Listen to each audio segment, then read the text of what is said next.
και ξαναρωτάμε, δεν θα φτάσει ποτέ αυτή η ώρα. Κι όλος το άλλο θα είμαστε σταματημένοι.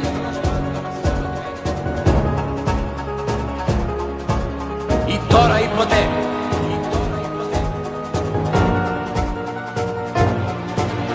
Τι είναι η πολεμική πείρα?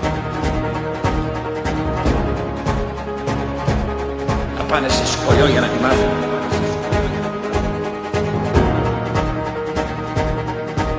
Σε ποια χαρτιά και σε ποια βιβλία είναι γραμμένη? Να κάτσω κι εγώ μαθητής να τη σπουδάσω. Μην ψάχνετε η απάντηση. Δεν υπάρχει. Στον πόλεμο, στην αντάρα της μάχης και πάνω απ' όλα μέσα εδώ. Εδώ μέσα είναι η πολεμική πείρα. Να λες θα νικήσω ή θα πεθάνω. Πώς το πάνε και οι σουλιώτες, μανιάτες και οι κλέπτες στα βουνά.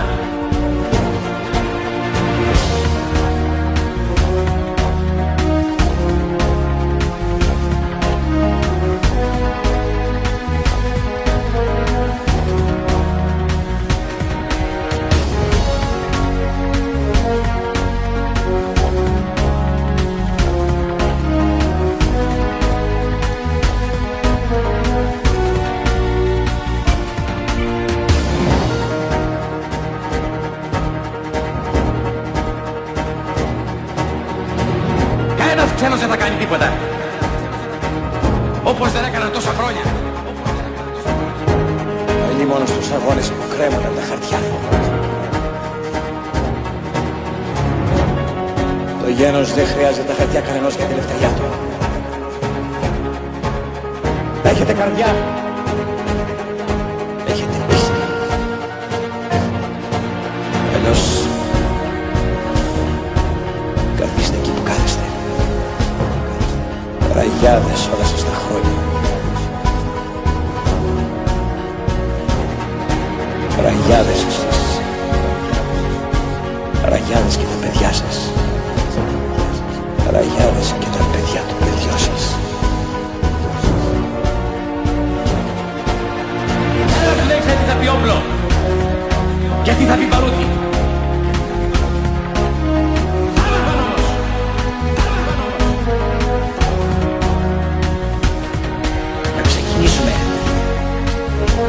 Αυτό μετράει πάνω απ' όλα. Και όταν ξεκινήσουμε θα μας ακολουθήσουν χιλιάδες άλλοι.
Αγαπητοί φιλογενείς, καλησπέρα, είμαι ο Ζώης. Βρίσκομαι σε ένα χωριό της Υπήρου.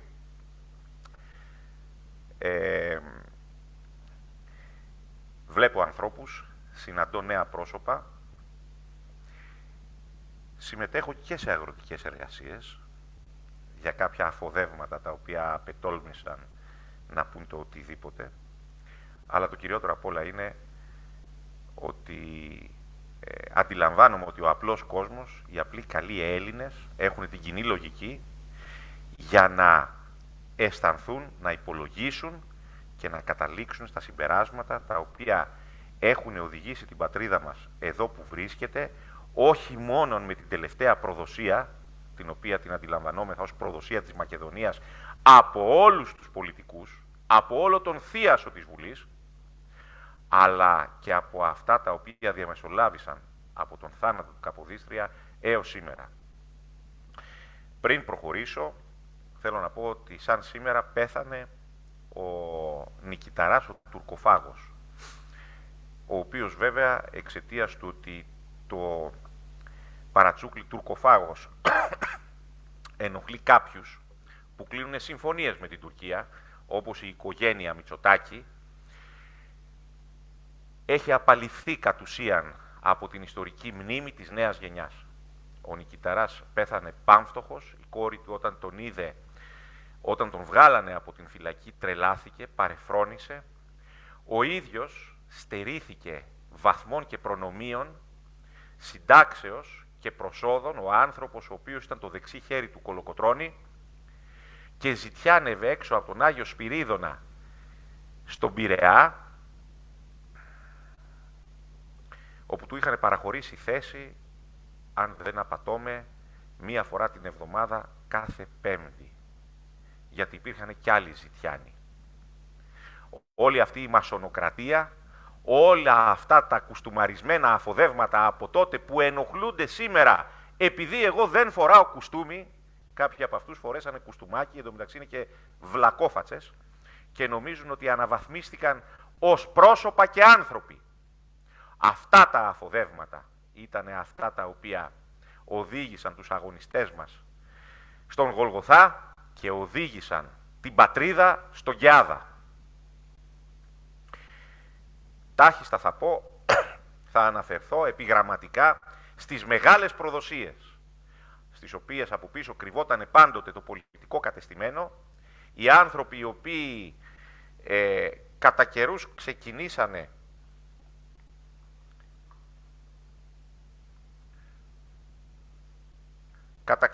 ξεκινήσανε με γουρνοτσάρουχα και άρδιλα και κατέληξαν στην πραγματικότητα να εμφανίζονται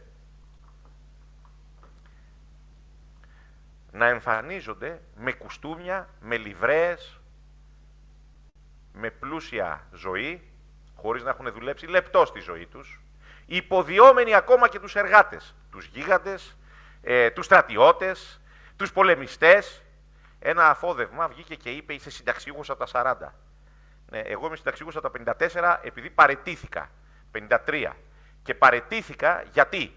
Διότι δεν ανεχόμουν να έχω αυτά τα τομάρια να μου δίνουν εντολές και επειδή κατάλαβα τι θα συνέβαινε με τα εμβόλια.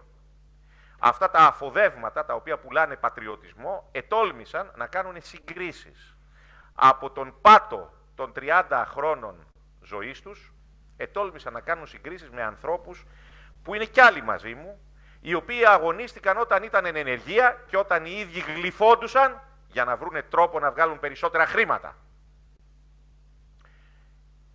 Κανένα κάλυμα, καμία πέτσα, όπως και να την βαφτίζουνε, ακόμα και αν την βαφτίζουνε πατριωτική, δεν θα τους σώσει από την κατάληξη. Και η κατάληξή τους θα είναι το τέλος των προδοτών της πατρίδας μας, μια και καλή. Ποιες είναι οι μεγάλες προδοσίες? Η πρώτη προδοσία ήταν η δολοφονία του Καποδίστρια. Την ξέρουμε. Ξέρουμε ποιοι το έκαναν. Ο Σπύρος Χατζάρας τα έχει πει ξεκάθαρα. Η δεύτερη προδοσία ήταν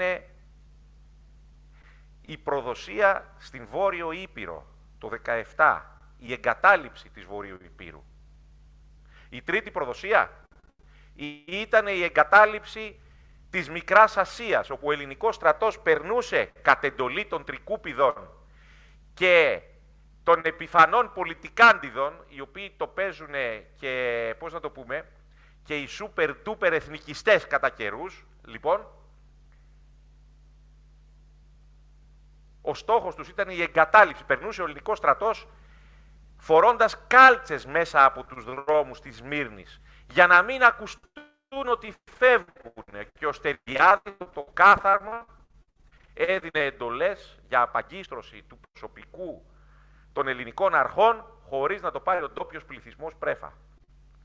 Η επόμενη προδοσία του Παπάγου, ο οποίος κανόνι ο ελληνικός στρατός θα καταστραφεί στο μέτωπο της Αλβανίας, της Βορείου Υπήρου, και αυτός ο οποίος αντέστρεψε τα γεγονότα παρά τις απειλές για στρατοδικείο ήταν ο ήρωας Κατσιμήτρος. Η επόμενη προδοσία, η προδοσία του εμφυλιοσημωρητοπολέμου, διότι ήταν εμφύλιος μεταξύ Ελλήνων και ήταν συμμορητοπόλεμος με κάτι καθάρματα τα οποία είχαν απολέσει την εθνική του συνείδηση και είχαν ενταχθεί στον εαμοβουλγαρισμό. Η επόμενη προδοσία, η Κύπρος, όταν τα παλικάρια της ΕΟΚΑ πεθαίνανε και όταν ο κόσμος έβγαινε και ζητούσε δημοψηφίσματα και ζητούσε ένωση, ο εφαψίας του Εφταξία, ο Καραμανλής, ο Κώστας Καραμανλής, ο ψευτοεθνάρχης, έδινε εντολή στην αστυνομία να πυροβολήσει. Και είχαμε νεκρούς. Και αυτοί οι νεκροί δεν ήταν ούτε αριστεροί, ούτε δεξιοί. Ήτανε Έλληνες. Η επόμενη προδοσία, η Κύπρος. Η Κύπρος. Η Κύπρος που την πουλήσανε πρώτα οι χουντικοί. Ποιοι χουντικοί? Όχι ο Παπαδόπουλος, που δεν ήταν στην εξουσία. Ακόμα και ο Ιωαννίδης δεν σκόπευε να κάνει κάτι τέτοιο, πίστευε ότι κάνει κάτι καλό. Ο Μπονάνος, ο Αραπάκης, ο Γαλατσάνος, αυτά τα σκουπίδια των ενόπλων δυνάμεων, που μου έρχεται στο νου ένας μπάμπης στο μυαλό, δεν ξέρω τι γίνεται. Οι μπάμπιδες, λοιπόν, οι μπάμπιδες. Είναι μπάμπι το ελαφάκι. Το ελαφάκι μου φαίνεται είναι, με τη ροζ μητούλα. Λοιπόν, αυτά τα υποκείμενα ξεπουλήσανε την Κύπρο. Στη συνέχεια ήρθε ο Καραμανλής, ο ψευτοεθνάρχης, και είπε ότι η απόσταση προς την Κύπρο είναι πολύ μεγάλη και γι' αυτό το λόγο δεν θα κάνουμε τίποτα. Πουλήσαν την Κύπρο. Είχε προηγηθεί η παραβίαση, η μονομερής παραβίαση της συνθήκης της Λοζάνης με την απέλαση της ελληνικής μειονότητος από την Κωνσταντινούπολη. Κυβέρνηση Καραμανλή. Είχε προηγηθεί η αποδοχή του βαφτίσματος της Βαρντάσκα των Σκοπίων από την δεξιά σε Μακεδονία. Είναι οι ίδιοι πατριώτες. Ποια ήταν η επόμενη προδοσία? Η επόμενη προδοσία ήταν στα Ήμια. Η επόμενη προδοσία ήταν ο Καραμανλής, ο οποίος ήθελε να υποστηρίξει το σχέδιο Ανάν. Ποια ήταν η επόμενη προδοσία? Τα μνημόνια, στα οποία συμμετείχαν όλοι μαζί. Ποια είναι η τρέχουσα προδοσία? Η παραβίαση του άρθρου 1 του Συντάγματος. Ποια ήταν η επόμενη προδοσία? Η παραποίηση του δημοψηφίσματος. Ο βιασμός της δημοκρατικής θέλησης ενός έθνους. Η επόμενη προδοσία, η υποταγή όλων των κομμάτων από την άκρα δεξιά μέχρι την άκρα αριστερά στο καθεστώς ισορροπίας του ΝΑΤΟ που επέβαλε την Συμφωνία των Πρεσπών. Εάν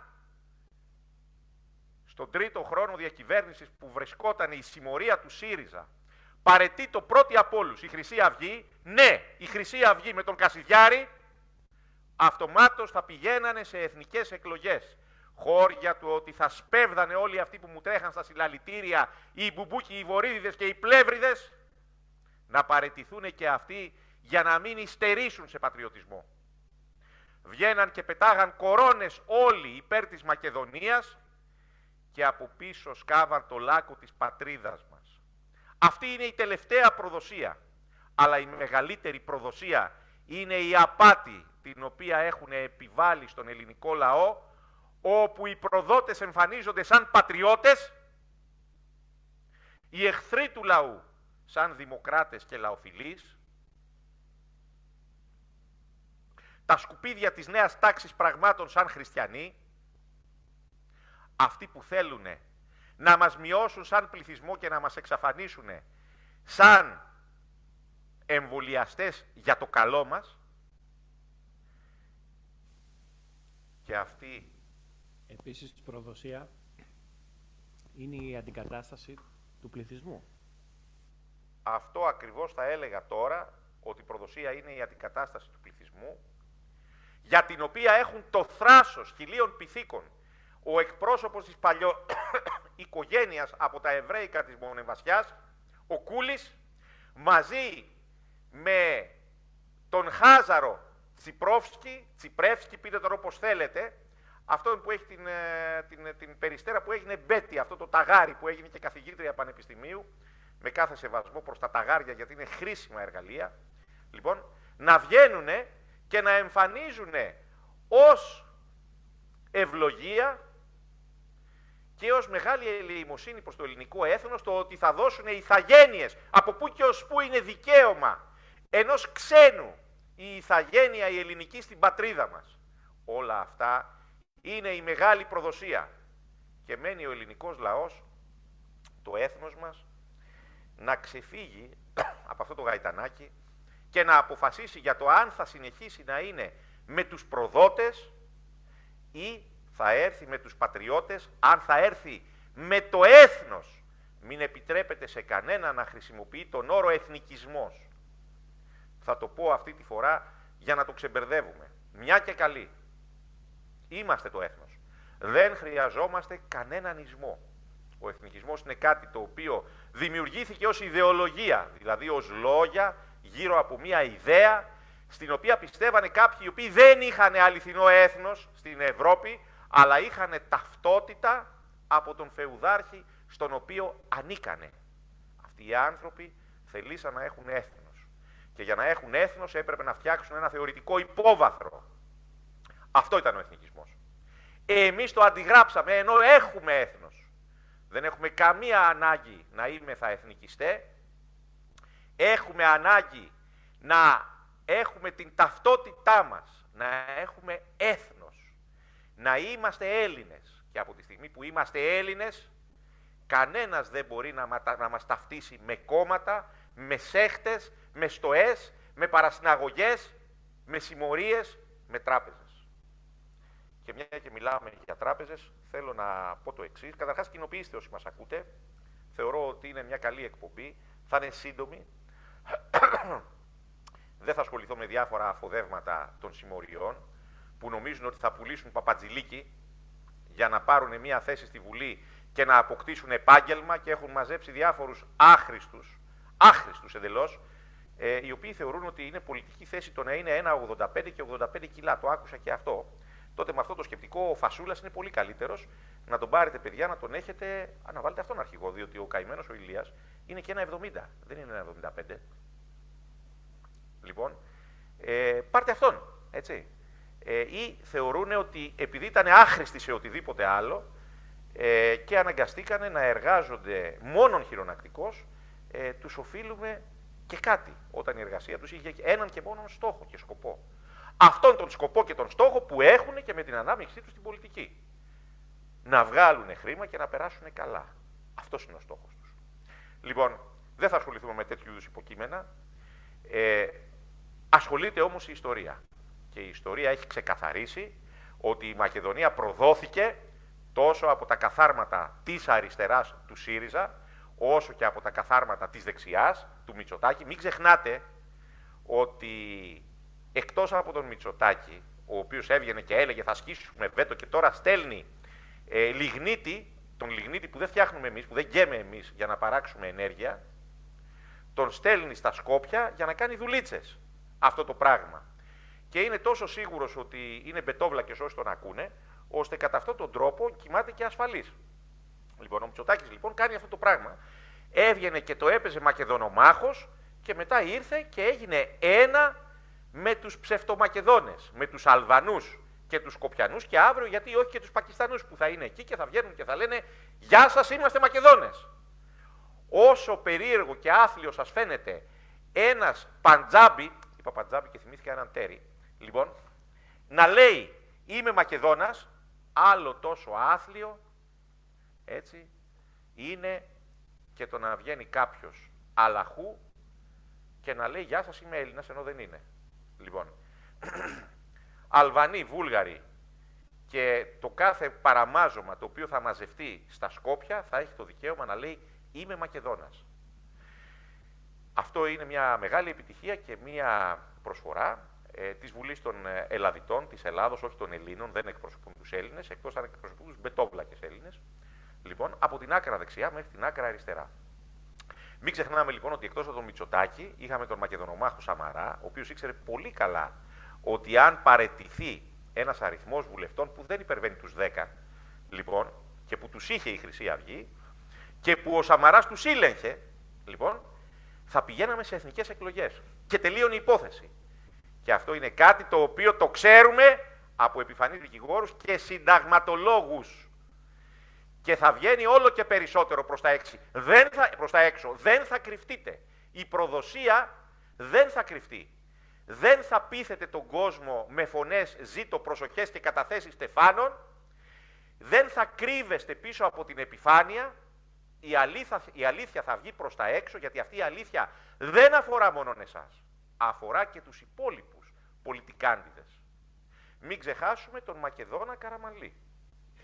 Ζωή, η προδοσία είναι ατομικό παράπτωμα. Δεν είναι ομαδικό. Δηλαδή, έπρεπε ο καθένας να σκεφτεί τον εαυτό του και να πει εγώ δεν συμμετέχω σε αυτή την προδοσία. Ναι, αυτό ήταν μια δυσκολία που την είχε ο φίλος μας, ο Ηλίας, ο οποίος θα θελήσει να κάνει και παραστάσεις με φυλακισμένο παιδί και διάφορα τέτοια. Προσωπικά εγώ δεν θα τον έβαζα φυλακή για αυτό που τον βάλανε. Εγώ θα τους έβαζα όλους φυλακή για την προδοσία της Μακεδονίας. Και όσοι είναι μαζί τους και από την ώρα και τη στιγμή που έχει βγει αλήθεια, επιμένουνε να το παίζουν πατριώτες χωρίς να αποσύρονται από αυτό το έσχος, είναι και αυτοί προδότες. Διότι τώρα δεν μπορεί να κρυφτεί κανένας. Κρατιόμασταν πολύ καιρό για να βεβαιωθούμε, μην αδικήσουμε κανέναν, ότι εάν παρετούντο η Μακεδονία θα είχε σωθεί. Όμως δεν παρετήθηκαν. Και τώρα η Μακεδονία σώζει την Ελλάδα. Γιατί? Διότι το πρώτο πράγμα το οποίο πρέπει να καταλάβουμε είναι ότι είμαστε σε μια μακράν περίοδο όπου κυβερνούν την χώρα προδότες ένθεν κακήθεν. Και από τη μία και από την άλλη πλευρά. Και από την δεξιά και από την αριστερά. Και ότι όλο το σύστημα είναι σάπιο. Όλο το σύστημα που τους έδωσε βήμα σε όλους τους είναι σάπιο. Υπηρετεί την εγκληματική υπερδομή. Απαντήστε λοιπόν επί του άρθρου που έχει σηκωθεί στον Ελλάς21.com και στο κίνημα21.com. Απαντήστε. Βρείτε έναν συνταγματολόγο. Βρείτε να δικαιολογήσετε τα αδικαιολόγητα. Προδότες. Δεν υπάρχει καμία λέξη ελαφρύτερη με την οποία να πρέπει να σας χαρακτηρίσουμε. Είστε το ίδιο προδότες με τη Νέα Δημοκρατία, το ίδιο προδότες με το Πασόκ, το ίδιο προδότες με το Λεβέντη, ο οποίος ήξερε ως κοινοβουλευτικός την διαδικασία. Ήξερε τι είχε συμβεί. Σταματάω εδώ, δεν θέλω να ξανασχοληθώ, παρά μόνο εάν προκληθώ. Και τότε θα κλάψει και ο κάθε πικραμένος. Ακόμα περισσότερο. Αρκετά σας ανεχθήκαμε. Θερναδιέρη. Λοιπόν, σταματώ εδώ σε αυτό το κομμάτι. Θέλω να πω τα εξής. Από όπου και αν πηγαίνω στην ελληνική επαρχία, διαπιστώνω την ύπαρξη της μαφίας, της πολιτικής μαφίας, η οποία έχει διεισδύσει στην τοπική αυτοδιοίκηση. Παραβιάζονται νόμοι με την ανοχή των εισαγγελέων ή με την άγνοια. Γιατί το πιο πιθανό είναι να είναι παιδάκια 30 χρονών, τα οποία βέβαια δεν κουβαλούσαν σακιά των 50 κιλών, έτσι.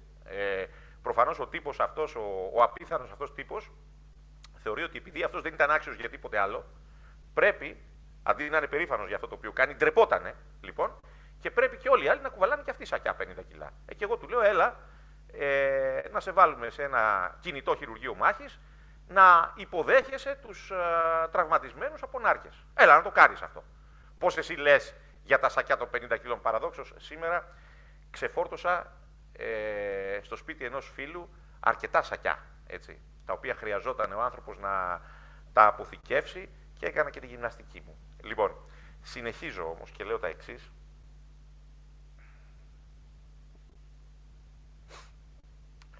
Βλέπω λοιπόν τη διαφορά η οποία βρίσκεται πλέον στο μεδούλι της κοινωνίας μας στην επαρχία. Παραδείγματος χάρη, γιος γνωστού περιφερειάρχη, δεν θα πω πού, μαντέψτε πού, λοιπόν, καταπάτησε δασική έκταση και εκτός αυτού καταπάτησε και παρακείμενα κτήματα. Έβγαλε τοπογραφικό, το πήγε στην υπηρεσία και όταν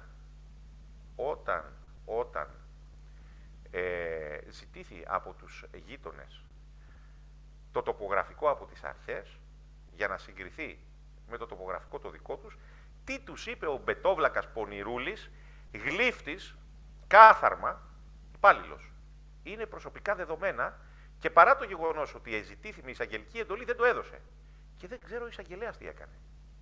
Γνωρίζετε ότι όταν ζητηθεί κάτι με εισαγγελική εντολή, είναι υποχρεωμένος ο υπάλληλος να πειθαρχήσει, διαφορετικά συλλαμβάνεται. Το έχω κάνει εγώ αυτό.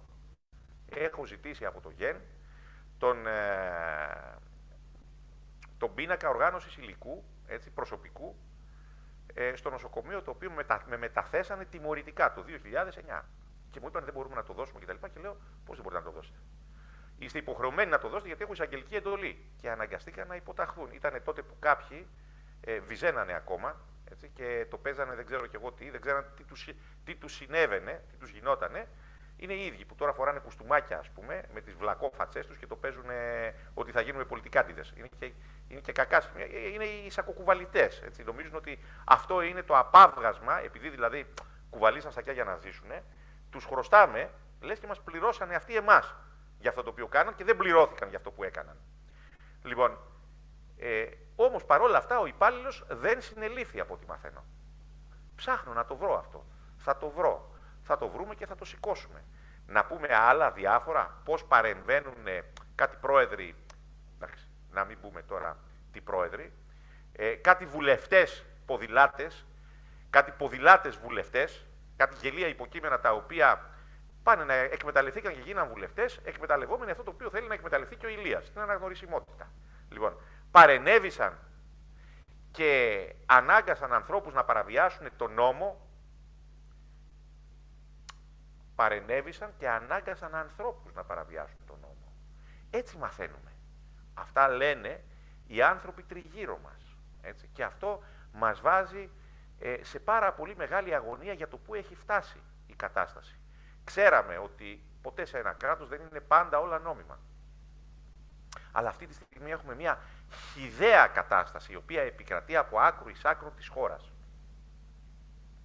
Το ωραιότερο απ' όλα βέβαια είναι οι διαδικασίες πτώχευσης, την οποία επιβάλλουν στον λαό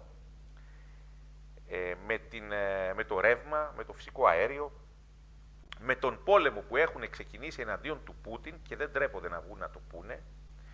Έχουν πάρει το μέρος της λοατκιστικής Δύσης, έχουν πάρει το μέρος των βλαμένων της Ευρώπης, του ΣΒΑΜ, της Φόντερ Λάιεν, όλων αυτών οι οποίοι ξαφνικά έχουν γίνει πλούσιοι χωρίς να έχουν εργαστεί όπως ο υπόλοιπος κόσμος και στρέφονται εναντίον του Πούτιν, ο οποίος στην πραγματικότητα υπερασπίζει την πατρίδα του.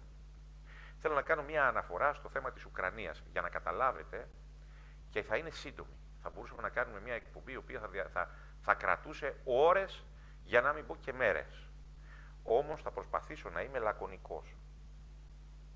Όλη η νεότερη παγκόσμιος ιστορία έχει χτιστεί πάνω στην διείσδυση που έχει προκαλέσει μια θρησκευτικο-εθνική σέχτα, η οποία δεν έχει καμία σχέση με τους Εβραίους, στην Ευρώπη, στην πορεία της από την Ανατολή προς τη Δύση.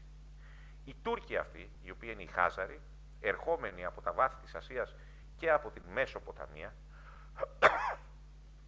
εκινήθησαν προς τη Δύση διότι θεωρούσαν ότι ο πλούτος βρίσκεται προς την Δύση. Αυτοί οι απίθανοι τύποι δημιούργησαν μια αυτοκρατορία, την αυτοκρατορία των Χαζάρων, η οποία στην εποχή του Βουλγαροκτόνου κατελήθη από τους Ρος, τον Βλαδίμηρο, που ήταν γαμπρός του Βουλγαροκτόνου, και τους Βυζαντινούς. Η αυτοκρατορία αυτή είχε ασπαστεί, όχι καθ' ολοκληρία, αλλά όσον αφορά τους ευγενείς και την άρχουσα τάξη, ένα είδος Ιουδαϊσμού, τον ταλμουδικό Ιουδαϊσμό, όχι τον Ιουδαϊσμό των γραφών. Αυτοί οι τύποι λοιπόν, όταν διαλύθηκε η αυτοκρατορία τους, είχαν ένα χαρακτηριστικό, όπως το περιγράφει στο αντίστοιχο βιβλίο του, η 13η φυλή, ο Άρθουρ Κέσλερ, ο οποίος είναι της ίδιας φυλής. Μιλάει για τη 13η φυλή, διότι αναγνωρίζει ότι αυτοί οι άνθρωποι δεν ήταν Εβραίοι, δεν ήταν Ιουδαίοι. Ήταν κάποιοι που ασπαστήκαν τον Ιουδαϊσμό. Αυτοί λοιπόν οι άνθρωποι, η 13η φυλή, είχε ένα χαρακτηριστικό, ήταν μια ληστρική φυλή. Η οποία επειδή ήταν ληστρική, δεν είχε ηθικό ενδιασμό, τι έκανε? Όχι μόνο σε έκλεβε, έτσι και έπεφες πάνω τους, σε σκότωνε και στη συνέχεια υιοθετούσε και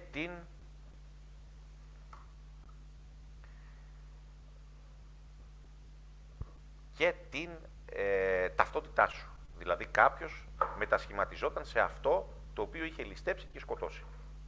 Αυτοί οι τύποι λοιπόν μετακινήθηκαν δυτικά μετά την καταστροφή του κράτους τους και αποτέλεσαν τους Ασκεναζίμ. Τουρκεβραίοι είναι ποιοι? Τουρκεβραίοι είναι ο Φρόιντ, ο Αϊνστάιν, επιφανείς Ιουδαΐζοντες της Δύσης, οι οποίοι ακολούθησαν το δόγμα του Let's go West. Έφτασαν στην Αμερική. Κατέλαβαν την Αμερική ιδεολογικά, κατέλαβαν θέσεις, είναι οι Τουρκ-Εβραίοι, Χάζαροι. Λοιπόν, ο Κέρκ Ντάγκλας είναι Τουρκ-Εβραίος, Χάζαρος. Ο Κάρι Γκραντ, ο Φρεντ Αστέρ, λέω τους επιφανείς, ο Στίβεν Σπίλμπεργκ.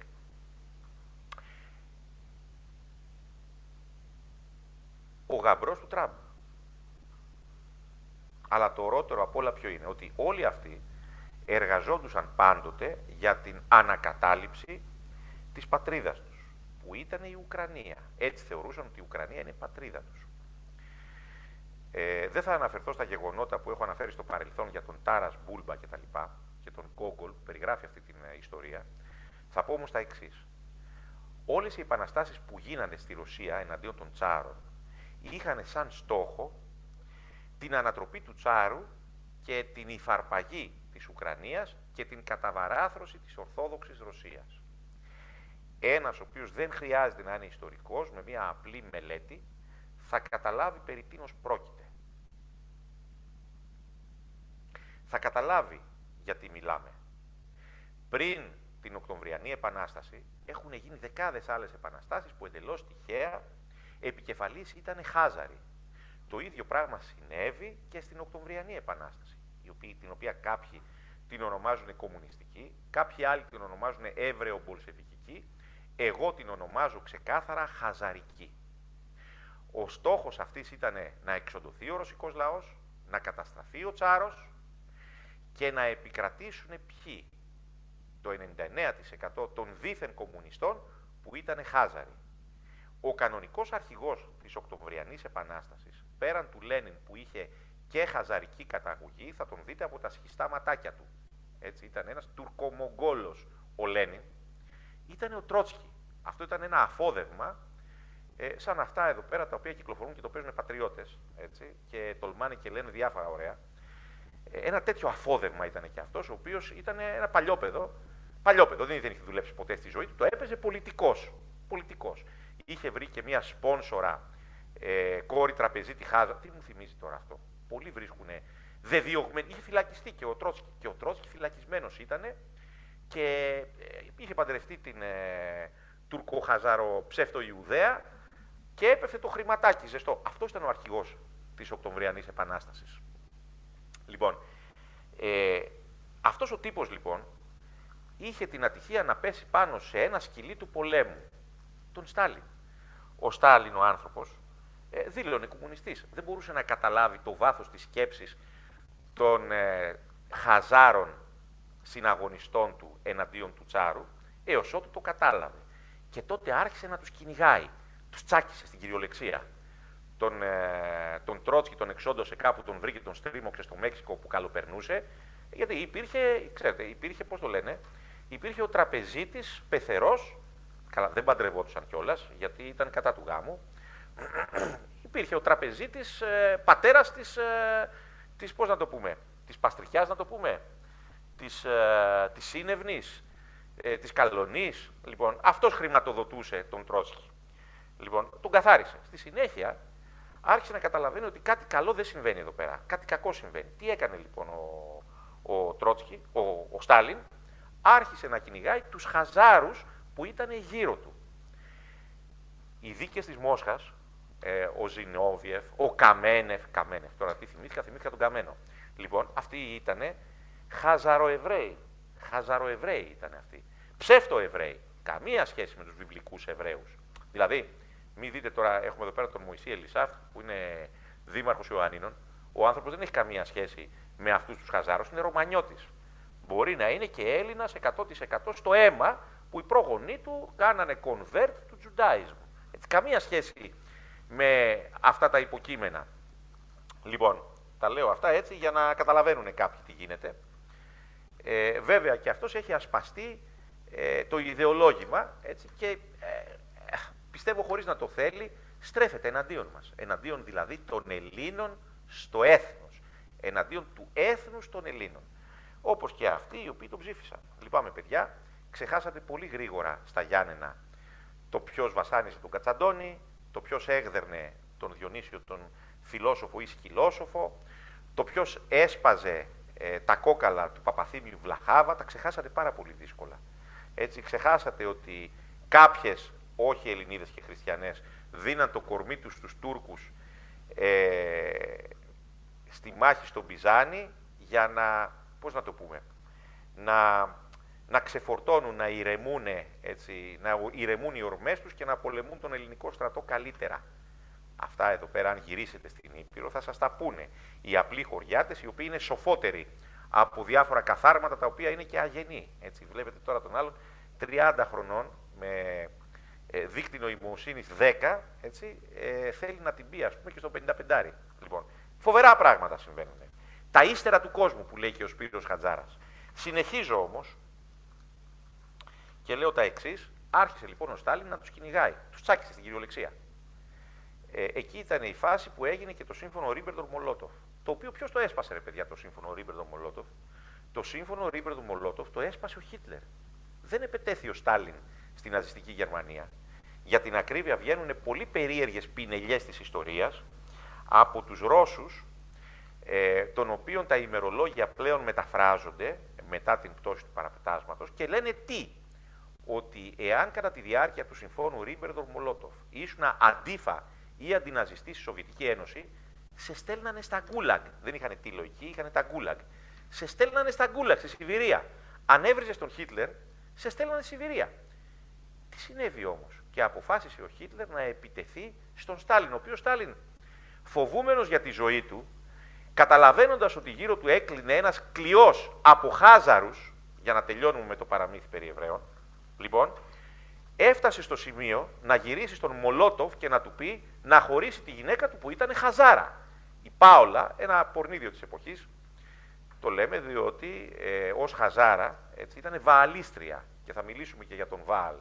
Λοιπόν, ήταν παντρεμένη με τον Μολότοφ και ο Στάλιν δεν ένιωθε καλά, ένιωθε ότι κάτι δεν πάει καλά. Λοιπόν, και τι έκανε? Του είπε χώρισέ την. Λέει ο Μολότοφ, δεν μπορώ να τη χωρίσω, δεν πειράζει. Του λέει, θα σας χωρίσω εγώ. Και την έστειλε στη Σιβηρία. Έτσι. Θεούλης ο πατερούλης, έτσι. Αυτά δεν τα ξέρατε. Λοιπόν, για ποιο λόγο επιτέθη ο Αδόλφος στην Σοβιετική Ένωση και την τσάκισε? Την τσάκισε αρχικά. Λοιπόν, γιατί ο Αδόλφος που ήταν αντιμασόνος, ναζί και δεν γούσταρε κτλ. Άφησε τους Άγγλους να διαφύγουν στη Δουγκέρκη που θα τελείωνε τον πόλεμο και επετέθη στη Σοβιετική Ένωση? Ή ήταν αφελής, ή ήταν στημένος, ή απλά είχε πέσει στην παγίδα του Κλάους Χάουσχόφερ, ο οποίος είχε και χαζαρική σύνδεση στην οικογένειά του μέσω της γυναίκας του. Ο Κλάους Χάουσχόφερ ήταν ο δάσκαλος του Ρούντολφ Ες, ο οποίος όμως ήταν ταυτόχρονα και ο ιδρυτής, θα έλεγε κανένας, της γεωπολιτικής επιστήμης. Και η γεωπολιτική επιστήμη εντελώς τυχαία έλεγε τι? Επίθεση στη Ρωσία, για να καταλάβουμε την καρδιά της γης. Όλα αυτά στην πραγματικότητα, όπως και αυτά τα οποία λέγανε ο Μακίντερ και ο άλλος, δεν θυμάμαι το όνομά του,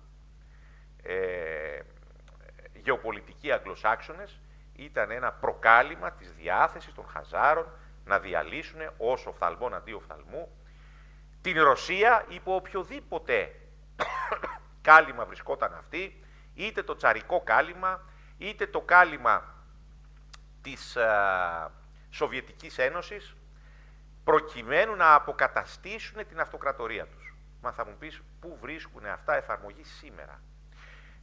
Πριν προχωρήσω σε αυτό, να πω ότι ο Ρούντολφ Ες ήταν αυτός ο οποίος εξώθησε τον Χίτλερ να παραβιάσει την συμφωνία, την έντιμη συμφωνία με την Σοβιετική Ένωση, με τον Στάλιν, έτσι, ο οποίος Στάλιν στη συνέχεια υιοθέτησε και κομμάτια, έτσι, αγκαλιάστηκε και με την Εκκλησία, έτσι, στο μέτρο στο οποίο ακόμα και ένας υποκριτής θα έκανε.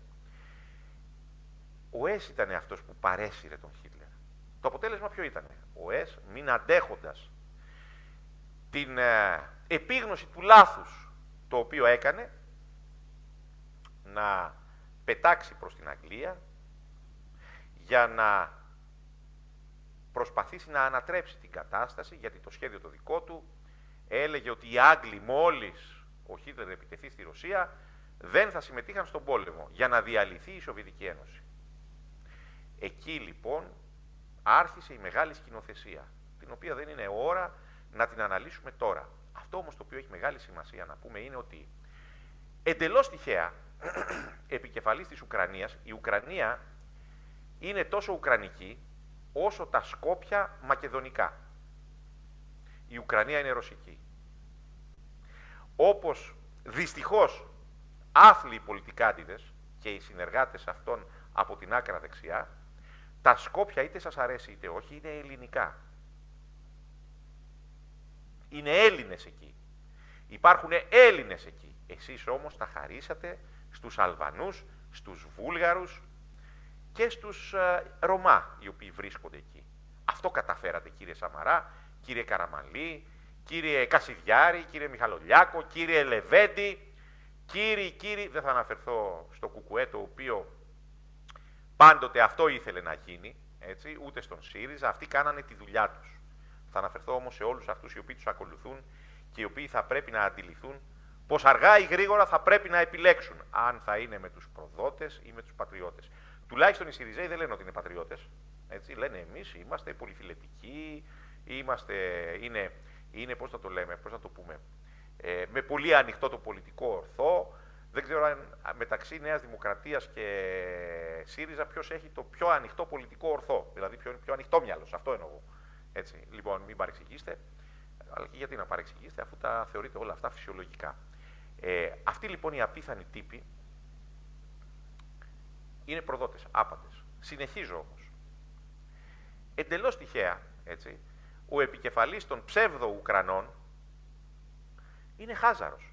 Εβραίος στην Ουκρανία, ψεύδο-Εβραίος στην Ουκρανία, σημαίνει Χάζαρος. Είναι Χάζαρος ο Ζελένσκι. Και ο παππούς του, προπάπους του τι ήτανε, ήταν με τον Τρότσκι και τον καθάρισε ο Στάλιν. Και καλά του έκανε. Δεν υπήρχε τήλος τότε μάλλον, γι' αυτό το λόγο τον καθάρισε. Λοιπόν, εμείς είμαστε φιλάνθρωποι και χριστιανοί και δεν κάνουμε τέτοια πράγματα.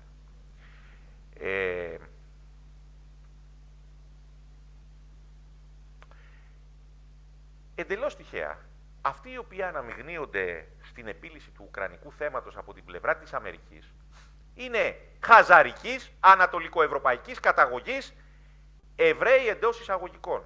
Δεν είναι Εβραίοι. Υποδίονται τους Εβραίους και υποδίονται και θρησκευτικώς τους Εβραίους. Διότι ο Ραβίνος Μαρδοχάη Φριζή τέτοιου τους Εβραίους τους ονομάζει εκοσμικευμένους. Εγώ τους ονομάζω βααλιστές, Μαρδοχαίε. Είναι αυτοί τους οποίους ο Μωυσής έσφαξε κατεβαίνοντας από το όρος Σινά.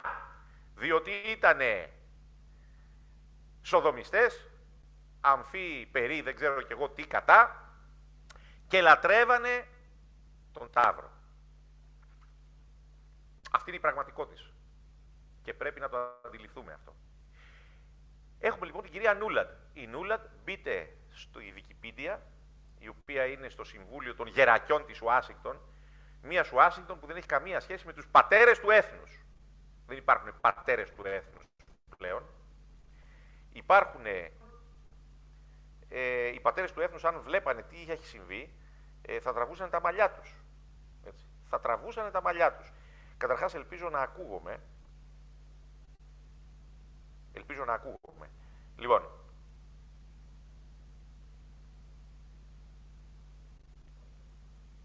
βλέπω τώρα, μετά μην φύγετε, διότι θα απαντήσω σε μερικά ωραία σχόλια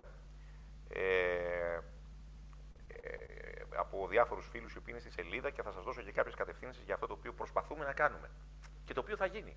Θέλουνε, δεν θέλουνε. Όσους ψευτοπατριώτες, όσους ψευτολαϊκούς, ψευτοδημοκράτες βάλουνε ψευτοέλληνες, δηλαδή Έλληνες για την παρτίδα, λοιπόν, βάλουν ανάμεσα σε εμάς και στο στόχο μας, τον σκοπό μας, που είναι η απελευθέρωση της χώρας, η απελευθέρωση του απλού Έλληνα. Το να είναι ο απλός Έλληνας ευτυχισμένος πλέον στον τόπο του, όχι να συμβαίνει αυτό το έσχος το οποίο βλέπω να συμβαίνει. Λοιπόν, μίλησα για έσχος, για μια δεύτερη ξαδέρφη μου μεγάλης ηλικία, 2 χρόνια περιμένει για εγχείρηση στο ισχύο. Θα αποδημήσει η γυναίκα και η εγχείρηση δεν θα κάνει. Έτσι. Η ουρά είναι τεράστια. Αυτά καταφέρατε, κύριε Πλεύρη, εθνική σταρά Πλεύρη. Λοιπόν, το αφήνω όμως αυτό. Η Νούλαντ, λοιπόν, έχει παντρευτεί, εκτός του ότι είναι εκ καταγωγής η ίδια από την Ουκρανία, όταν φύγανε οι Χάζαροι εξαιτίας της νίκης εναντίον τους των Ρώσ και των Βυζαντινών, πήγαν στην Ανατολική Ευρώπη. Είναι οι Ασκεναζίμ. Είναι οι Ασκεναζίμ. Λοιπόν, και από αυτούς προέρχονται ο Φρόιντ, όλοι αυτοί που πήγαν στην Αμερική, let's go west, όλοι αυτοί οι μαρξιστές, όλοι αυτοί οι οποίοι εμφανιστήκαν στη συνέχεια και επετέθησαν στη Ρωσία υπό το πρόσχημα της πολιτικής αλλαγής. Και τους σταμάτησε στην πραγματικότητα ο Στάλιν. Και τώρα τους σταματάει ο Πούτιν. Αυτή λοιπόν η κυρία Νούλαντ, η Μακαρονού, η οποία πήγαινε και φωτογραφιζόταν με τον Πάιατ, και ο Πάιατ ήταν στην Ελλάδα όταν προδίδαν όλα τα κόμματα την Μακεδονία και κάποια το παίζανε μετριοπαθή, κάποια πετούσαν κορώνες, αλλά πίσω από την πλάτη μας κάνανε αυτό το οποίο είχε οριστεί να κάνουν. Δημιουργούσαν τις συνθήκες σταθερότητας της προδοσίας. Δεν ρίξαν την κυβέρνηση, δεν διαλύσανε τη Βουλή. Ήταν ο Πάιατ εδώ, ο ίδιος ο οποίος φωτογραφιόταν με την Νούλαντ, η οποία Νούλαντ έχει παντρευτεί ποιον? Έναν Κίγκαν. Ξέρετε τι είπαμε προηγουμένως, ότι οι Χάζαροι αλλάζουν ταυτότητα. Αλλάζουν ταυτότητα. Το Κίγκαν φαντάζει αγγλοσαξονικό. Δεν είναι αγγλοσαξονικό. Προέρχεται από το Κάγκαν. Πώς λέμε, Πιτ Παπαδόπουλος, Πιτ Παπ. Αυτοί το κάναν, το Κάγκαν, το οποίο προέρχεται από το Χάγαν, λοιπόν, το κάνανε Κίγκαν, για να δείχνει αγγλοσαξονικό. Ο άντρας της είναι γιος του Κίγκαν, που έχει γράψει, είναι καθηγητής ιστορίας, πρέπει να έχει πεθάνει τώρα, στο West Point, και αδερφός ενός άλλου super duper πολιτικού διπλωμάτη, και αυτός Κίγκαν, που αυτοί διαχειρίζονται την Ουκρανία. Δηλαδή τα καθάρματα αυτά βρίσκονται στην Αμερική, όπως ο Κέρι. Και ο Κέρι της ίδιας καταγωγής είναι. Πρέπει να τα βγάλουμε αυτά κάποια στιγμή στον Ελλάς 21. Θα πω στα παιδιά να ασχοληθούν. Αυτά τα υποκείμενα λοιπόν διαχειρίζονται τους σπόρους ενός μεγάλου κράτους που δεν είναι έθνος, αλλά αποτελείται από πολλά έθνη, και θέλουν να φτιάξουν έθνος, όπως δια του νασιοναλισμού, του εθνικισμού, θέλαν να φτιάξουν έθνη στην βαρβαρική Ευρώπη. Γι' αυτό ήταν βάρβαροι, επειδή δεν είχαν έθνος. Λοιπόν, διαχειρίζονται τους σπόρους του απλού Αγγλοσάξονα, του Έλληνα που πήγε εκεί, του Αφρικανού αν θέλετε, του Κινέζου, για να ικανοποιήσουν την δική τους μεγαλοειδεατική στάση. Την κατάληψη της Ουκρανίας, που για αυτούς θα είναι το εντός εισαγωγικών μεγάλο Ισραήλ. Αυτό συμβαίνει. Και βέβαια δεν είναι Σιμίτες, έτσι, είναι κάτι άλλο. Δεν είναι ζήτημα αντισημιτισμού, είναι ζήτημα αλήθειας. Υπάρχει και μία ακόμα πινελιά, την οποία την λέω για τους ανθρώπους που είναι πιστοί Ιουδαίοι. Υπάρχουν πιστοί Ιουδαίοι, ευλαβείς άνθρωποι, ευσεβείς άνθρωποι. Οι άνθρωποι αυτοί από την Χαζαρία που εμφανίζονται ως Όστεν Γιούντεν δεν πιστεύουν στον Γιαχβέ. Πιστεύουν στον Βάαλ.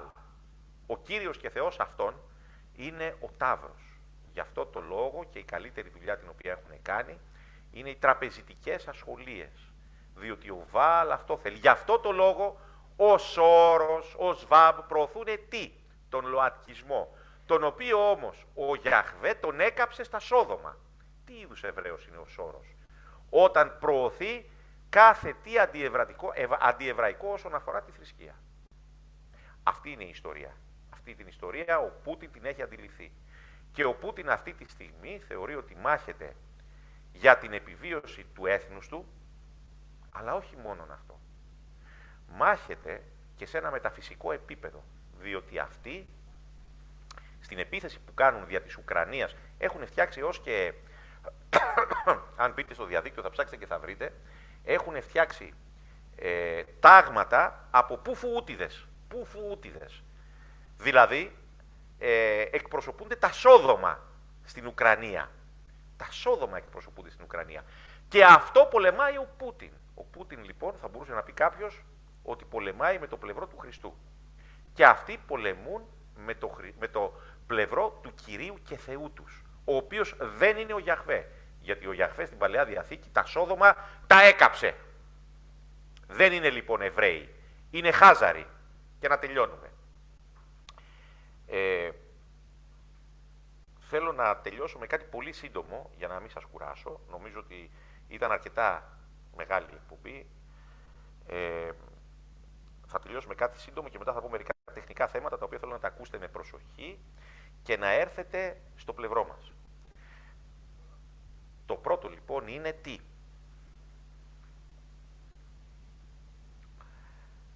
Ότι εμείς δεν είμαστε σε πόλεμο με τη Ρωσία. Εμείς ως Έλληνες και άνθρωποι του Χριστού είμαστε σε πόλεμο με την εκβαρβαρισμένη ψευδοευρώπη. Γιατί αυτοί που ελέγχουν την Ευρώπη δεν είναι Ευρωπαίοι, είναι Χάζαροι. Το ένα είναι αυτό, πρέπει να το συνειδητοποιήσουμε. Το δεύτερο είναι ότι αυτοί οι άνθρωποι έχουν επιβληθεί τόσο πολύ στους μηχανισμούς της Ευρώπης με διαδικασίες μη δημοκρατικές, με ανθρώπους οι οποίοι δεν έχουν εκλεγεί, ώστε την οδηγούν στον όλεθρο, διότι ο Πούτιν θα υπερασπιστεί τη χώρα του. Και έτσι πρέπει να κάνει. Αυτό όμως θα έχει συνέπειες στους ευρωπαϊκούς λαούς, τους οποίους οι Χάζαροι τους χρησιμοποιούν για να ικανοποιήσουν τους σκοπούς τους. Αυτό το καταλαβαίνουμε,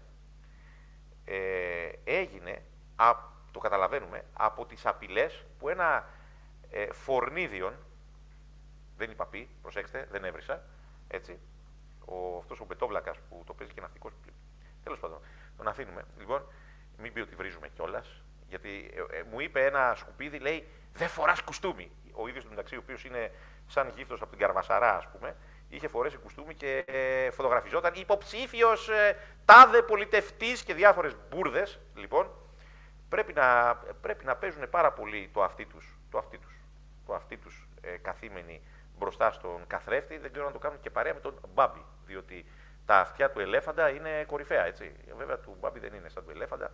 Λοιπόν, το αφήνουμε αυτό. Είναι ένα λογοπαίγνιο το οποίο κάνουμε έτσι για να σας χαλαρώσουμε λίγο. Βγήκε λοιπόν η μη εκλεγμένη Φόντερ Λάιεν, αυτό το σκουπίδι, αυτό το αφόδευμα, αυτή η γκράνη πατάτα, ας πούμε, και επετέθη στους Ιταλούς και τους απείλησε να ψηφίσουν σωστά, διαφορετικά θα αντιμετωπίσουν την οργή της. Της προτείνω να έρθει όταν πάρουμε την εξουσία για διακοπές στην Ελλάδα και θα τη στείλουμε για μόνιμες διακοπές στην Τήλο, όπου θα έχει τη χαρά να τρώει τα καλύτερα εδέσματα μαγειρεμένα από την Τζέννη Μπαλατσινού. Θα είναι και η κυρία Σοκολατάκη εκεί.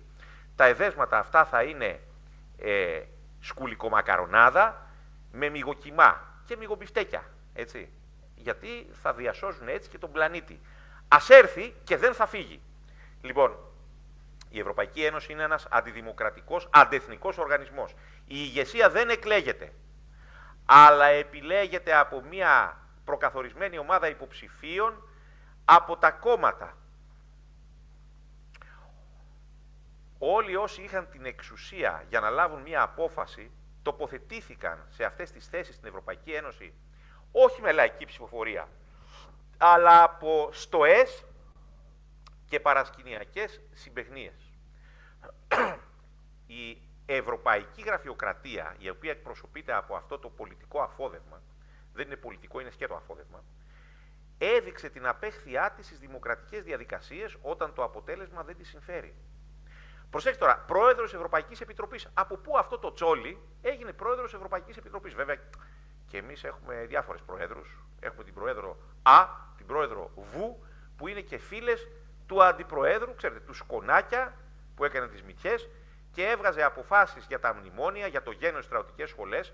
Αυτό το αφόδευμα εκεί στους μπετόβλακες για την παρτίδα, ξέρει τι θα πει γένος στρατιωτικές σχολές, που τόλμησε και μίλησε για αγώνες στα 30 του, το σκουπίδι. Εγώ ξέρω. Λοιπόν, γιατί το έχω φάει στο πετσί μου. Λοιπόν, παρουσιάστηκε λοιπόν η Ούρσουλα ως προστάτης των δημοκρατικών διαδικασιών, αρκεί αυτές να συμφωνούν με τις Βρυξέλλες.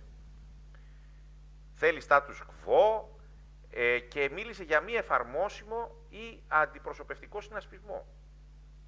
Λοιπόν, αυτό και μόνο, έτσι, είναι ο συγκεντρωτισμός της Ευρωπαϊκής Ένωσης, είναι η κατάλυση των εθνικών κρατών και αυτό μπορεί να σταματήσει μόνον όταν αναλάβουν τη χώρα εθνικά κινήματα. Αναλάβουν τις χώρες εθνικά κινήματα. Το εθνικό κίνημα δεν είναι κόμμα. Το κόμμα είναι αυτό που κομματιάζει.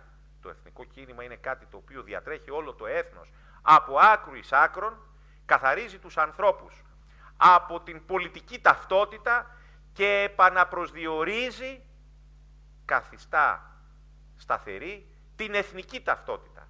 Όποιος είναι μαζί μας πάβει να είναι κομμουνιστής, ναζί, δεξιός, αριστερός, χρυσαυγίτης, πασόκος, νεοδημοκράτης και είναι αληθινός Έλληνας.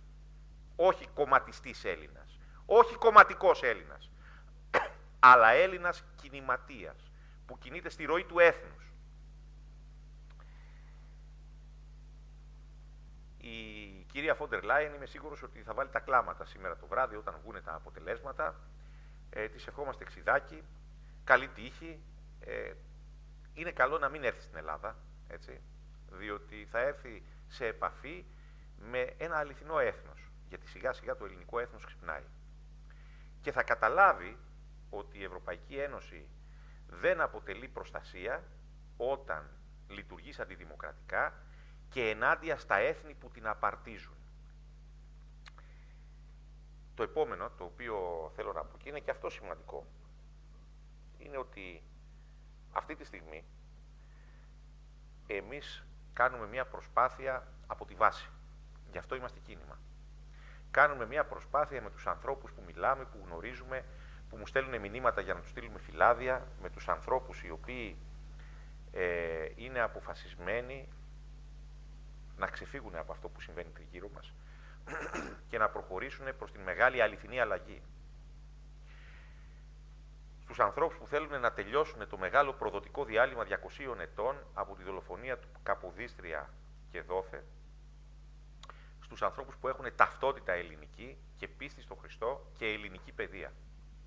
Και θα μιλήσουμε και για αυτά κάποια στιγμή. Γιατί κάποιοι νομίζουν ότι το ένα είναι αντίθετο από το άλλο. Δεν είναι έτσι. Εσείς που μας ακούτε, είστε η δύναμή μας. Εμείς δεν είμαστε κόμματα, δεν είμαστε συμμορία. Δεν είμαστε οργανισμοί οι οποίοι παίρνουν, πώς το λένε, παίρνουν επιδοτήσεις, δεν έχουμε χορηγό. Όπως αυτοί οι οποίοι κατεβάσανε 20 πούλμαν για να κάνουν φιγούρα, ξέρετε αυτούς τους τύπους για την παρτίδα στη Θεσσαλονίκη, έτσι. Πήγαν να κάνουν φιγούρα, γιατί είναι στην φάση των συγκεντρώσεων. Εμείς έχουμε στήριγμα τον απλό άνθρωπο. Και ο απλός άνθρωπος είναι αυτός ο οποίος θα εκπροσωπήσει τους Έλληνες. Εσείς θα εκπροσωπήσετε τον εαυτό σας. και εσείς θα πρέπει να έρθετε μαζί μας για να μπορέσουμε να οργανώσουμε όλη αυτή την προσπάθεια που κάνουμε, που θα τελειώσει με το τέλος τους, με το δικό τους τέλος. Τι σημαίνει αυτό? Αυτό σημαίνει ότι το κίνημα χρειάζεται τους εθελοντές του. Χρειάζεται τους απλούς ανθρώπους που σε κάθε νομό θα είναι πρόθυμοι να μπορέσουν σιωπηλά, μεθοδικά, κάτω από τις οδηγίες που θα τους δώσουμε κεντρικά, να οργανώσουν την κάθοδο στις εκλογές, την κίνηση προς τις εκλογές. Διότι η κίνηση προς τις εκλογές είναι μόνο μια κίνηση. Υπάρχουν και άλλες κινήσεις που γίνονται. Πρέπει λοιπόν, εσείς που μας ακούτε και θέλετε να βοηθήσετε, να στείλετε μήνυμα στο 690 660 81 85. Να ζητήσετε φυλάδια, να μας στείλετε τη διεύθυνσή σας, το email σας, το τηλέφωνό σας, το όνομά σας, την περιφέρειά σας. Να σας εξηγήσουμε πώς μπορείτε να είστε αντιπρόσωποι, πώς μπορείτε την ημέρα των εκλογών να κάνετε, εφόσον κατέβουμε, να κάνετε την κίνηση προς τις κάλπες, να γίνει εύκολη και ασφαλής για τους ανθρώπους οι οποίοι θέλουν να πετάξουν αυτά τα σκατά πάνω από το σώμα της πατρίδας μας. Συγχωρέστε μου τις εκφράσεις, αλλά τα σκατά περιγράφονται μόνο ως σκατά. Δεν μπορούμε να τα περιγράψουμε αλλιώς. Θα ήταν απρέπεια να πούμε για ένα αφόδευμα ότι είναι κανονικός άνθρωπος, όταν είναι αφόδευμα. Θα ήταν σαν να αδικούσαμε τους συμπολίτες μας, τους ανθρώπους που είναι τριγύρω μας. Αυτό το πράγμα δεν το δεχόμαστε. Τελείωσε ο καιρός των ψευδών. Τελείωσε ο καιρός της απάτης. Οφείλουμε να ξυπνήσουμε τον κόσμο. Στείλτε λοιπόν SMS στο τηλέφωνο αυτό, στο 690 660 81 85 και σκεφτείτε τρία πράγματα. Είμαστε ένα κίνημα λαϊκό, εθνικο-λαϊκό, εθνικο-δημοκρατικό, διότι κανένα πολίτευμα δεν έχει αξία αν δεν είναι πάνω απ' όλα πολίτευμα του έθνους. Αυτό πρέπει να το συνειδητοποιήσουν όλοι. Καμία εξουσία δεν μπορεί να ασκείται αν δεν πηγάζει από το έθνος και δεν ασκείται για το έθνος. Γι' αυτό το λόγο είναι προδότες, διότι ασκήσαν τις εξουσίες που τους δόθηκαν υπέρ άλλων λαών και άλλων εθνών. Παραβιάσαν το άρθρο 1 του Συντάγματος.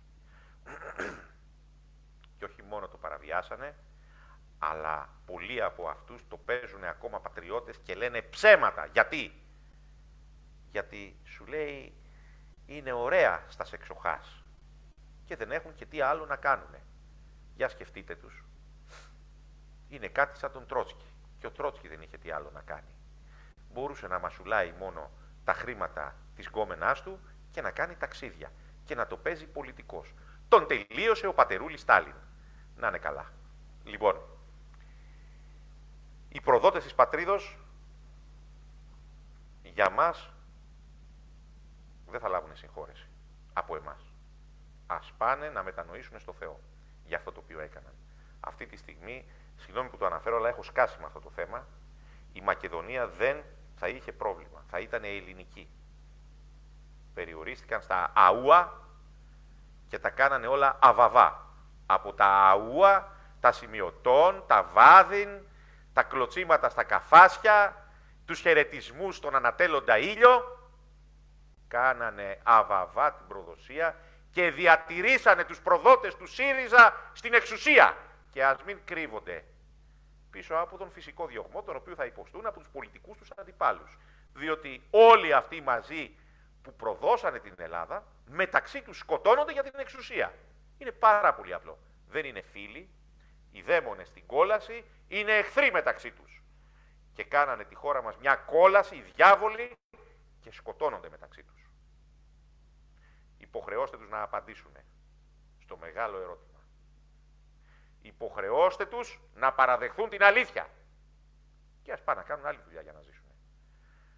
Ο τύπος αυτός, ο απίθανος, μπορεί να διδάξει τον Ηλία πώς θα κουβαλάει σακιά. Δεν είναι κακό. Όλοι έχουμε κουβαλήσει. Εγώ κουβαλούσα στα 14 μου κάζονται νεκέδες στην καρδίτσα. Για να βγάλω τα χρήματα για το φροντιστήριο. Ο άλλος ο φίλος μου, δεν θα πούμε όνομα, ήταν ψαράς σε αλλιευτικό. Έτσι, σε ηλικία μικρή. Άλλος είχε πάει στο πυλοποιείο. Έτσι. Άλλος έσκαβε στο χωράφι του. Δεν είναι κακό. Για αυτούς όμως είναι κακό. Γι' αυτό θέλουν να το παίξουν πολιτικοί. Γιατί από τη μία δεν μπορούν να το παίξουν γιατροί και επιστήμονες, εταίροι, λοιπόν, και από την άλλη δεν αντέχουν σε αυτή την ηλικία τη δουλειά. Όταν μάθανε από την παιδική ηλικία να το παίζουν καμπόση. Και τρομάρα τους. Είναι και ορισμένοι από αυτούς είναι και ύπουλοι. Δηλαδή, θυμάμαι τι είχε γίνει με αυτό το φίλο μου τον Δημήτρη Ζαφυρόπουλο, πώς του επετέθη κάποιος. Δεν θυμάμαι τώρα. Προσπαθώ να θυμηθώ με ένα περιστατικό, το αφήνω όμως. Να είναι καλά το παιδί. Είναι καλό παιδί. Λοιπόν, κάνει κάποια λάθη, αλλά είναι καλό παιδί. Αυτοί που ξέρουν, ξέρουν. Και ξέρει και ο ίδιος. Λοιπόν. Εσείς λοιπόν που μας ακούτε είστε η δύναμή μας. Εσείς πρέπει να κοινοποιήσετε, εσείς πρέπει να στείλετε μήνυμα για να φτιάξουμε αυτόν τον μηχανισμό, τον οποίο τα κόμματα της διαπλοκής, τα κόμματα που έχουν χορηγούς και βάζουν λεωφορεία για συγκεντρώσεις, τα κόμματα τα οποία έχουν εξασφαλίσει ότι οι αρχηγοί τους θα κάθονται χωρίς να πληρώνονται επισήμως από το κράτος, αλλά θα γαλοπερνάνε, όπου και αν βρίσκονται, μπορούν να το κάνουν με τους χορηγούς τους με μεγάλη άνεση. Γιατί είναι κόμματα εταιρείες. Γιατί έχουν υπαλλήλους. Γιατί έχουν ανθρώπους που τους πληρώνουν για αυτή τη δουλειά. Το πρώτο λοιπόν που χρειαζόμαστε είναι οι 250 καταδρομής. Θέλουμε 110 μπουμπουλίνες και 140 τζαβέλες. Θέλουμε 250 κομμάντος, οι οποίοι θα κατέβουν υποψήφιοι στις εκλογές, για να υποστηρίξουν το ψηφοδέλτιο. Όχι για να εκλεγούν, αλλά για να σπάσουμε δια της παρουσίας μας την προσπάθεια να μας αποκρύψουν από τον κόσμο, να σταματήσουν την αναγνωρισιμότητά μας. Να μην ξέρει ο απλός άνθρωπος ότι το κίνημα 21 είναι εδώ και είναι για την Ελλάδα.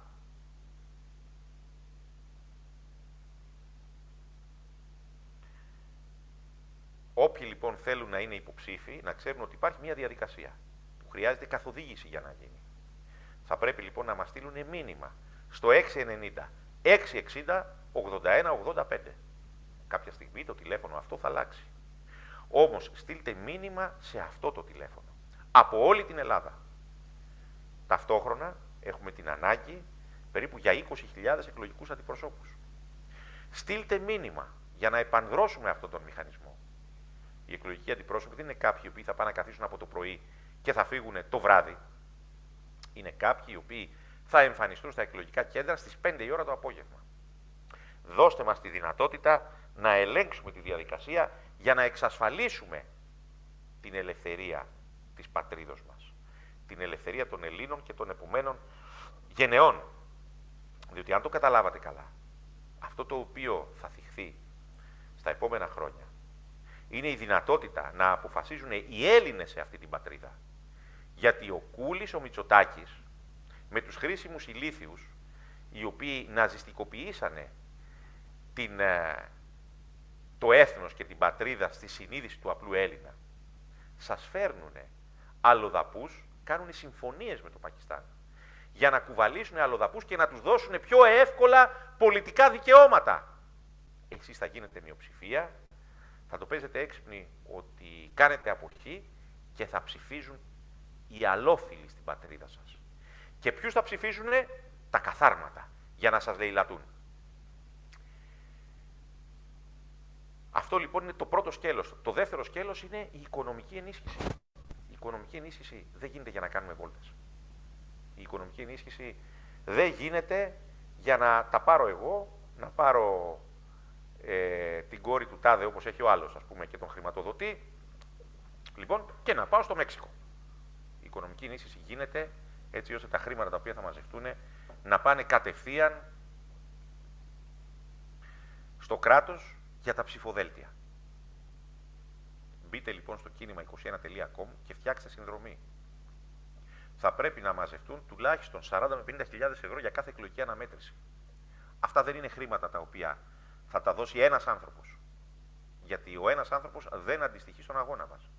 Αυτά είναι χρήματα που πρέπει να τα δώσουν πολλοί άνθρωποι. πρέπει να δώσουν πολύ από λίγο. Γίνε και εσύ ένας από αυτούς. Έλα σε μια πάρα πολύ μεγάλη προσπάθεια. Και το τρίτο είναι η οργάνωση. Αυτό το πράγμα κάνουμε αυτή τη στιγμή. Φτιάχνουμε τα σκαλοπάτια εκείνα με τα οποία θα καταφέρουμε να φτάσουμε την τελευταία μέρα όπου θα υποβάλουμε εκλογικούς συνδυασμούς, ψηφοδέλτια και θα μπορέσετε εσείς, επειδή θα έχει γίνει αυτός ο μεγάλος αγώνας που είναι δύσκολος για ανθρώπους που δεν είναι πολιτικοί, γιατί δεν είμαστε πολιτικοί, θα μπορέσετε εσείς λοιπόν να βρείτε το ψηφοδέλτιο του κινήματος ανάμεσα στα άλλα και να εκφραστείτε. Και μετά θα αρχίσουν τα ωραία.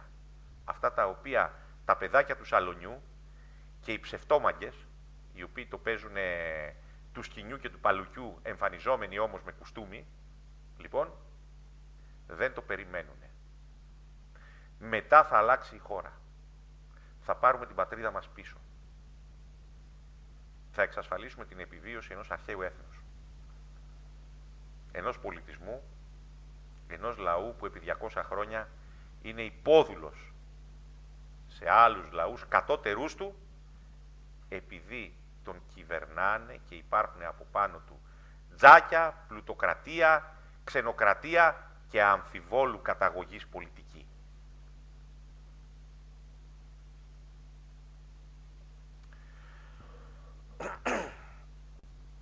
Δεν θέλω να σας κουράσω άλλο. Είστε ήδη αρκετά κουρασμένοι και εγώ είμαι κουρασμένος. Ο Σπύρος Χατζάρας δεν μας έκανε τη χάρη σήμερα. Ωστόσο, πιστεύω ότι αύριο, μεθαύριο, επειδή θα κάνουμε και άλλες εκπομπές, γιατί πρέπει να ξυπνήσουμε τον κόσμο. Αν ο κόσμος δεν ξυπνήσει, δεν θα καταφέρουμε τίποτα. Θα είμαστε πάλι μαζί και θα κάνουμε και live. Εγώ αυτή τη στιγμή εκτίθομαι ως πρόσωπο μόνος μου. Όλα τα καθάρματα του ντουνιά και κυρίως οι ψευτοπατριώτες με έχουν στο στόχαστρο. Κάθε σκουπίδι το οποίο φοράει ένα κουστούμι και το παίζει πολιτικός έρχεται να μου την πει επειδή ποτέ μου δεν ένιωσα σαν κάποιος ο οποίος θα φοράει ένα κουστούμι για να δείξει κάτι. Προσπάθησα πάντοτε να κάνω το καλό για τους ανθρώπους που είναι γύρω μου. Μέσα σε αυτά τα πλαίσια λειτουργήσα και στο θέμα του εμβολίου. Αλλά όχι μόνον αυτό. Λειτουργήσα και για την βοήθεια την οποία πρέπει να πάρουν οι άνθρωποι που εμβολιαστήκανε. Και αυτό τους ενοχλεί. Γι' αυτό είμαι στο στόχαστρο. Από κάποια καθάρματα, τα οποία κυκλοφορούν στο διαδίκτυο, με θράσος 1000 πυθίκων. Και οι οποίοι δεν έχουν κάνει ποτέ τίποτα για κανέναν. Αλλά καυχόνται ότι εργάζονται. Εργαζόμενοι για τον εαυτό τους βέβαια. Πριν τελειώσω, επειδή έχω υποσχεθεί ξανά να μιλήσω για το τι πρέπει να πάρετε για να αντιμετωπίσετε τυχόν παρενέργειες μετά το εμβόλιο. Βλέπουμε πολλούς ανθρώπους να φεύγουν και να εξαφανίζονται ξαφνικά δίπλα μας. Έχοντας ή όχι καταλάβει την γκρίζα ζώνη στην οποία μπήκαν. Πάρτε χαρτί λοιπόν και μολύβι και σημειώστε όσοι θέλετε να ακολουθήσετε τις οδηγίες οι οποίες είναι προϊόν της παρατήρησης και όχι των ψευδοεργασιών που διάφοροι βλακόπουλοι χρησιμοποίησαν για να το παίξουν καθηγητές,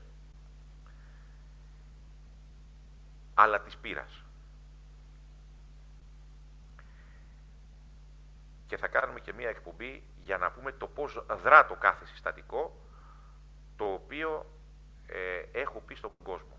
Το πρώτο λοιπόν το οποίο πρέπει να κάνετε είναι να βρείτε βιταμίνη Β3, βιταμίνη B3, Β3. Η δοσολογία είναι κάτι το οποίο δεν μπορούμε να την αναλύσουμε, ωστόσο θεωρώ ότι τα 500 μιλιγκράμμ είναι υπεραρκετά. Το χαρακτηριστικό της Β3 είναι ότι προκαλεί διαστολή των μικρών τριχοειδών, που είναι και ο στόχος των αντισωμάτων εναντίον της πρωτεΐνης ακίδας, όπου προκαλεί τις μικροθρομβώσεις, την γύραση, την εκφύλιση των οργάνων, την καταστροφή του μικροαγγειακού δικτύου στην καρδιά, που με τη σειρά της οδηγεί στην ξαφνικίτιδα, στους νέους ανθρώπους. Γιατί δεν το λέει κανένας από τους καθηγητές. Ένας το είπε, δεν θα πω που είναι ο άνθρωπος, διότι θα κινδυνεύει η θέση του. Β3 λοιπόν, δεν χρειάζεται συνταγή. Προκαλεί λοιπόν έξαψη, φλας, έτσι λέγεται. Είναι άμεσης αποδέσμευσης, δεν είναι βραδίας αποδέσμευσης. Το θέλουμε αυτό. Θέλουμε τα τριχοειδή να αιματωθούν, διότι αυτό σημαίνει αιμάτωση των οργάνων. Σημαίνει διάσωση της καρδιάς. Πάρτε την μία φορά την εβδομάδα. Μαζί με αυτήν πάρτε τριμεθυλογλυκίνη. Τριμεθυλογλυκίνη των 1000 μιλιγκράμμ, του 1 γραμμαρίου δηλαδή. Η τριμεθυλογλυκίνη είναι μια αναγωγική ουσία η οποία είναι συμπλήρωμα, προστατεύει το ύπαρ, αλλά ταυτόχρονα κάνει και κάτι πολύ καλό. Μεθυλιώνει τη Β3 προς την παραγωγή NAD. NMN αρχικά και NAD στη συνέχεια. Είναι λίγο ψηλά γράμματα, θα τα αναλύσουμε σε μια εκπομπή μάθημα. Αυτή με τη σειρά της επιδρά στο μυτοχόνδριο και διασώζει το DNA από την εκφύλιση. Την τριμεθυλογλυκίνη μπορείτε να την πάρετε από 1 γραμμάριο έως και 5 την ημέρα. Ειδικά οι κυρίες αυτόν τον συνδυασμό θα τον λατρεύσουν, διότι σύμφωνα με έναν μεγάλο μελετητή Τουρκεβραίο, τι να κάνω εγώ, του Χάρβαρντ, το Χάρβαρντ έχει και σοβαρές σχολές, έτσι, δεν έχει μόνο τις σχολές που φοιτησε ο Κούλης, ας πούμε, που σπούδασε ιστορία της τέχνης από τον Νοέμβριο του 1619 μέχρι τον Ιούλιο του 1620, έτσι. Έχει και σοβαρές σχολές όπως είναι η ιατρική. Και έχει και σοβαρούς ερευνητές. Αυτός λοιπόν ο σοβαρός ερευνητής έχει βρει ότι η μεθυλίωση της Β3 που οδηγεί σε NMN, σε νοικοτάμινο μονονουκλεοτίδιο, έχει αυτά τα θετικά αποτελέσματα και στο μυτοχόνδριο και στα αγκία. Και οι κυρίες, ξαναλέω, θα το λατρέψουν αυτό, όχι στην αντιγύρανση, αλλά στην αντιστροφή της γύρανσης. Αυτό ισχυρίζεται ο David Sinclair. Το είπα το όνομα, τι να κάνω. Το οποίο δεν είναι κανονικό όνομα, διότι όπως είπαμε, οι Χάζαροι αλλάζουν και όνομα. Ο Sinclair είχε άλλο όνομα, το έκανε David Sinclair. Δηλαδή, εκ γένους Δαβίδ, καθαρός από αμαρτία ή καθαρή αμαρτία. Sinclair. Λοιπόν, σας λέω μερικά στοιχεία έτσι για να το απολαύσετε. Θα δείτε τα βίντεο. Το NMN δυστυχώς δεν υπάρχει στην αγορά αυτή τη στιγμή. Δεν μπορούμε να το βρούμε. Τα υπόλοιπα μπορείτε να τα βρείτε όμως στο Scrooge. Πάρτε ό,τι έχετε να πάρετε από το Scrooge. Μην πάτε στο τοπικό φαρμακοποιό, διότι θα το πληρώσετε διπλάσιο και τριπλάσιο. Μην πάρετε μάρκες, κατά τη γνώμη μου, διότι δεν αλλάζει τίποτα, ή μη μόνον η ετικέτα. Μπείτε στο Scrooge, βρείτε το φθηνότερο εκείνη τη στιγμή και πάρτε το. Θα διασώσετε πολύ κόσμο. Δώστε το στους ανθρώπους που έχουν εμβολιαστεί, αλλά και γιατί όχι και σε αυτούς που έχουν νοσήσει. Εγώ που έχω νοσήσει τουλάχιστον 2 φορές, θεωρώ ότι έχω νοσήσει και μια τρίτη φορά, αλλά δεν είχε βγει στη φόρα, ας πούμε, όλη αυτή η παράνοια για να το επιβεβαιώσω. Λοιπόν, τα παίρνω κανονικά αυτά τα συσκευάσματα. Στη συνέχεια πάρτε αλφα-λιποϊκό οξύ, το οποίο είναι και αυτό προστάτης του ύπατος, βοηθάει στο να καταπολεμηθεί το ζάχαρο, οπότε όσοι παίρνετε αντιδιαβητικά δυσκεία, προσέξτε γιατί υπάρχει περίπτωση να κάνετε και υπογλυκαιμία, και λειτουργεί και αυτό αντιγυρατικά. Το αλφα-λιποϊκό οξύ μπορείτε να το πάρετε σε 300 μιλιγκράμμ την ημέρα, όχι την ημέρα, 300 μιλιγκράμμ 2 φορές την ημέρα με κάθε γεύμα. 1 και 1. Και επειδή μπορεί να καταναλώσει την βιταμίνη Β1 ή θιαμίνη, που είναι απαραίτητη για το νευρικό σύστημα, προσθέστε σε όλο αυτό το πακέτο την Β1, την βιταμίνη Β1. 100 μιλιγκράμμ. Δεν χρειάζεται να πάρετε παραπάνω, κάθε μέρα 100 μιλιγκράμμ. Και βέβαια για αυτούς οι οποίοι νιώθουν λίγο άβολα, αντί να σπέβδουν να εκτονώσουν τον πόνο τους σε κάτι το οποίο μπορεί να είναι ανθυγιεινό, για να αντιμετωπίσουν το στρες και το άγχος, προτείνω την βιταμίνη Β6. Μπορούν να την πάρουν όλοι τους. Και αυτοί που είναι στη φυλακή και αυτοί που είναι στο Μέγαρο Μαξίμου. Άλλωστε στο τέλος όλοι εκεί θα καταλήξουν, όχι στο Μέγαρο Μαξίμου, στη φυλακή. κορυφαίο το οποίο δεν υπάρχει αυτή τη στιγμή και τραβάω τα μαλλιά μου γι' αυτό είναι το NMN. Το οποίο εγώ το έπαιρνα εδώ και 1 χρόνο, αλλά ξαφνικά είναι out of stock. Δεν υφίσταται στην αγορά και γι' αυτό αύξησα και τις δόσεις Β3 που παίρνω μαζί με την τριμέθυλογλυκίνη, έτσι ώστε να αντικαταστήσω όσο το δυνατόν περισσότερο το NMN, όπου αυτό είναι λίγο δύσκολο, αλλά βέβαια έχω δημιουργήσει καλά επίπεδα αυτής της αντιοξυδωτικής, αντιγυρατικής, αντιστρεπτικής της γύρανσης ουσίας και προστατευτικής και απέναντι στο long COVID, όπως το λένε, αλλά και απέναντι σε αυτούς που διανύουν την περίοδο μετά το εμβόλιο. Να ξεκαθαρίσω κάτι, το οποίο δεν θα το ξεκαθαρίσουν. Είμαστε ενάντια στα εμβόλια του καρτέλ, είμαστε ενάντια στα mRNA εμβόλια. Θεωρούμε ότι αυτή τη στιγμή υπάρχει ένα έγκλημα. Εγώ δεν θα εμβολιαστώ με αυτά τα εμβόλια και θεωρώ ότι κάνουν κακό στον κόσμο. Είναι η προσωπική μου άποψη, η προσωπική μου θεώρηση. Έχω το θάρρος να το πω. Δεν σας λέω, κάντε ό,τι θέλετε. Σας λέω τι κάνω εγώ. Είμαι ο Ζώης. Όπως βλέπετε δεν τους φοβάμαι. Μην τους φοβάστε και εσείς. Τιμωρήστε τους θρασείς ή να μην επέρονται. Τιμωρήστε τους προδότες για να μην το παίζουν πατριώτες. Τιμωρήστε τα αφοδεύματα και τα αποβράσματα που ξαφνικά νομίζαν ότι θα γίνουν πολιτικάντιδες και που τους χρωστάμε επειδή εργαζόντουσαν κάποτε. Ελάτε μαζί μας. Η δύναμη και ο Χριστός είναι μαζί μας. Καλή συνέχεια σε όλους, καλή δύναμη, θα είμαστε σύντομα πάλι μαζί σας. Με τη βοήθεια του Χριστού.